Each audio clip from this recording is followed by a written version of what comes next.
BRS Baahubali బహిరంగ సభకు సర్వం సిద్ధమైంది. ఇవాళ సాయంత్రం వరంగల్ వేదికగా బీఆర్ఎస్ రజతోత్సవ వేడుక జరగబోతోంది. దారులన్నీ ఓరుగల్లు వైపే.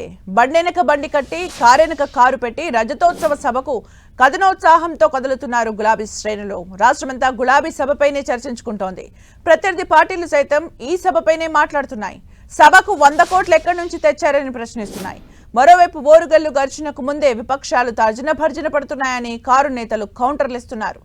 రజతోత్సవ సభను విజయవంతం చేసేందుకు పార్టీ ఆధ్వర్యంలో అన్ని ఏర్పాట్లు చేశారు.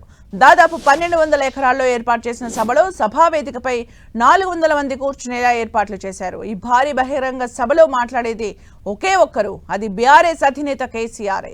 ఈ నేపథ్యంలోనే బీఆర్ఎస్ రజతోత్సవ సభకు ఆహ్వానం పలుకుతూ BRS working president KTR Twitter వేదికగా కీలక వ్యాఖ్యలు చేశారు. ఒక్కరితో మొదలై 6 దశాబ్దాల కలను, కోట్లాది మంది ఆకాంక్షను నెరవేర్చిన మన గులాబీ జెండా పురుడు పోసుకుని సరిగ్గా 25 ఏళ్లు అని తెలిపారు. ఈ పుట్టినరోజు సంబరానికి తెలంగాణ తోబుట్టువులందరూ తండోపతండాలుగా తరలి రావాలని పిలుపునిచ్చారు.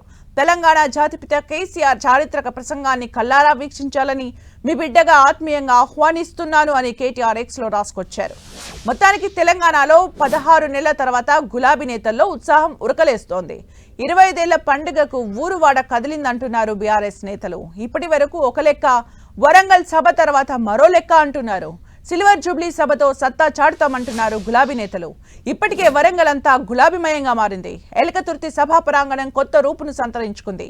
సభకు 10 లక్షల మందిని తరలిస్తున్నామంటున్నారు కారు పార్టీ నేతలు. బీఆర్ఎస్ కు కలిసి వచ్చిన వరంగల్లో నిర్వహిస్తున్న రజతోత్సవ సభతో కొత్త చరిత్ర సృష్టిస్తామంటున్నారు.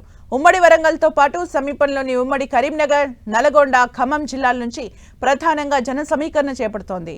ఆయా జిల్లాల్లోని ఒక్కో నియోజకవర్గం నుంచి 30 నుంచి 50 వేల మందిని తరలించేందుకు, మిగతా జిల్లాల నుంచి వీలైనంత మందిని తీసుకొచ్చేందుకు వీలుగా ఇప్పటికే పార్టీ నాయకత్వం ఏర్పాట్లు పూర్తి చేసింది.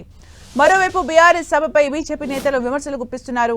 వరంగల్ కు బీఆర్ఎస్ చేసిన ద్రోహం అంతా ఇంతా కాదని విమర్శలు సంధిస్తున్నారు. మరోవైపు బీజేపీ, కాంగ్రెస్ నేతల వ్యాఖ్యలకు కౌంటర్ ఇస్తున్నారు బీఆర్ఎస్ నేతలు. తమ సభకు ఎంత ఖర్చు పెట్టుకుంటామన్నది తమిష్టమంటున్నారు. బీఆర్ఎస్ సభకు వచ్చేవారు జాగ్రత్తగా రావాలని, రోడ్డు ప్రమాదాల బారిన పడకుండా క్షేమంగా ఇంటికి చేరుకోవాలని సూచించారు హరీష్ రావు.